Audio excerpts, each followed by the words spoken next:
السلام عليكم ورحمة الله وبركاته. ازيكم حبايبي عاملين ايه؟ النهاردة قلنا نعمل مع بعض سندوتشات شاورما، اللي هو بالعيش التورتيلا او السوري او الرقاق الطري. النهاردة هعملها بالرقاق الطري، بيبقى طعمه حلو. معلش بقى على صوتي ده، انا تعبانة واخدة دور كده، فجايب لي كحة جامدة وزوري كده بيوجعني، بس الحمد لله. هنحط مع بعض هنا كوباية زبادي، ملح وفلفل اسود، ومعايا البهارات الشاورما نفسها، وحطيت توم باودر وده كاري. انا ما بكترش في البهارات، يعني عشان كيس الشاورما ده فيه كل حاجه. وده حبه شطه صغيرين قوي، يعني عشان بس ايه، لو حد عايز يعني متبقاش سبايسي قوي، او اللي هي بارده يعني. بس هقلب كله كده مع بعضه. زي ما قلت لكم انا ما كترتش التوابل، حاجات بسيطه كده وبس. اسمها ايه دي، بهارات الشاورما فيها كل حاجة. حطيت معلقتين خل، حطيت فنجان زيت، وهقلب كل ده مع بعض كده. وهنا الفراخ عندي بانيه صدور، غسلتها غسلة حلوة، وقطعتها يعني زي طرنشات كده، وهحطها بقى فيها ايه، تتبل كده واسيبها شوية، يعني مسافة مقطع البصل وكده، مش كتير يعني. هي كده الأحلى ان انت تعمليها ايه، يعني من بالليل وتغطيها وتحطيها في التلاجة لتاني يوم الصبح. فاحنا بقى كنا مستعجلين وهم مصممين ايه، يعني يشتروا سندوتشات من بره. فانا عندي كل حاجة في البيت، ايه اللي خلاني مثلا اشتري بقى من بره ولا الكلام ده؟ والله طلع طعمها يعني خطيرة، طعمها جميل. هنا وهنعمل تومية. يبقى كل حاجة عملتيها ببيتك، كل حاجة. التومية بتبقى والله ملهاش طعم من بره كده، تحسي ان هي نشا بمية بس. احنا عندنا بقى هنا بنطعمها بقى بكل حاجة هتشوفوها معايا. دي كوباية مية، بس مش كوباية مليانة على عينها، حسب ما انت عايزة. وثلاث معالق نشا، وحطهم على النار، واقعد اقلب كده بس عشان ما تكتلش ايديكي فيها كده، عشان ما تكتلش مني. تومية من الحاجات السهلة اوي اوي اوي، يعني مش محتاجة اي حاجة. انا هقعد اقلب كده بحيث ان هي ايه، ما تكتلش معايا.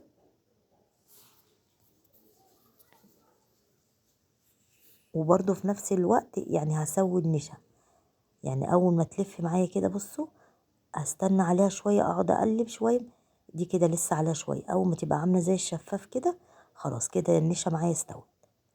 هقعد اقلب بس شويه كده، اما البياض قوي دوت كده ايه، للشاي بس. كده يبقى النشا ايه، استوت معايا. مش اول ما تلمي نشيلها من على النار، لا، اقعدي قلبي فيها تقلبتين كده عشان تستوي، ما تبقاش طعم النشا معاكي في التوميه. في ناس بقى بتعملها ببياض بيضة وكده، لا انا ما بعملهاش بكده خالص. هو نشا، وبحط مايونيز، وبحط زبادي. بلاش الزبادي تحطي بداله لبن، بلاش المايونيز تحطي بداله زبادي. كده كده او كده بتمشي معاكي. دي حطيت طاسة على النار، هحط فيها بقى الايه، ال- الفراخ.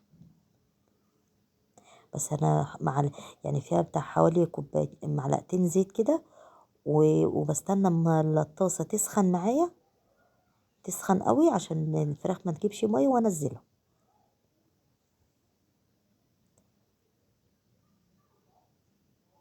يعني هما في قيمة معلقتين زيت، لان انا حاطة اصلا زيت في الخلطة يعني.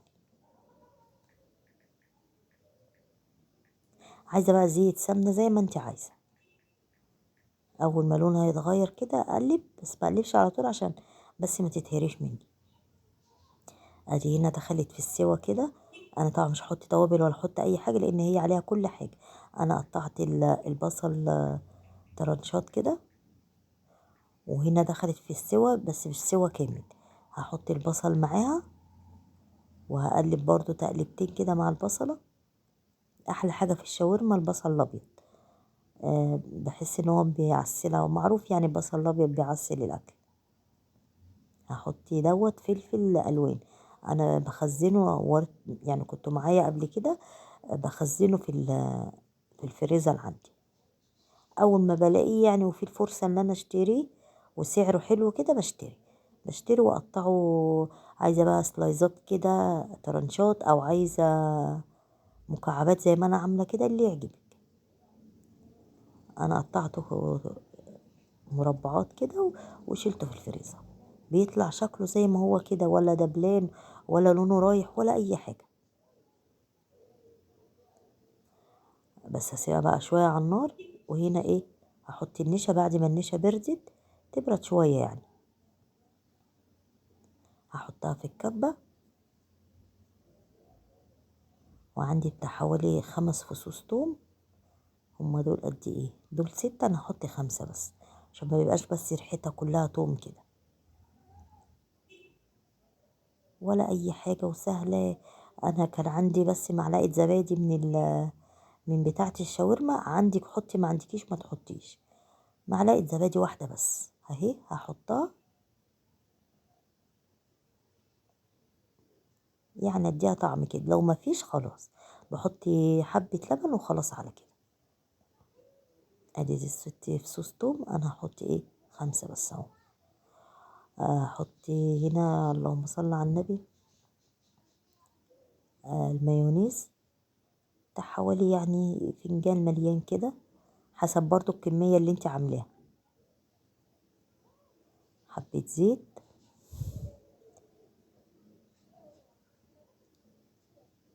هحطي لبن زي بقى ما تعوز معاكي. عايزة تخففيها حطي لبن، تزودي في اللبن زي ما هي ايه، زي ما انت عايزة يعني سمكها قد ايه. انا حطيت ملح، حطي فلفل اسود.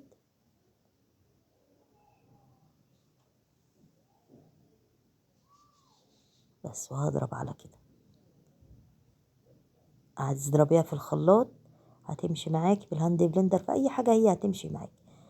النشا مستوية يعتبر، وطبعا مايونيز وكاتشب وكده، فالحاجات دي ايه، اسفة مايونيز والزبادي والحاجات دي متحتاجش طبعا سوا ولا الكلام ده.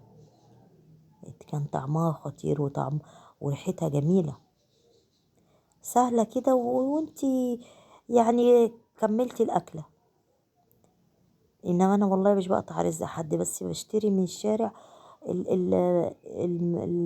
الطومية عبارة عن نشا، يعني نشا معمولة في مية بس، ولا مايونيز زي ما احنا بنحط، ولا هي عبارة عن نشا وتوم. توم تبقى ريحتها فظيعة. انت حاجتك في بيتك، معلقة زبادي، مفيش الزبادي هتحطي لبن، تحطي مايونيز، مفيش مايونيز تبدلي بلبن، اي هتمشي معاكي. في كلا الحالتين هتبقى طعمها حلو. تعيش اسفة دوت رقاق الطري، تمشي معاكي عيش اللي هو التورتيلا، عيش سوري، كله هيمشي يعني زي ما تحبي. انا بقى احطي كده واحطي بطاطس، ودهنتي الاول توميه، العيش اوله كده توميه، وبعد كده بالبطاطس، وبعد كده ايه كاتشب. عايزه تحطي بقى جبنه موتزاريلا، عايزه اللي تحطي الجبنه اللي هي بتاعت البرجر، اللي يعجبك.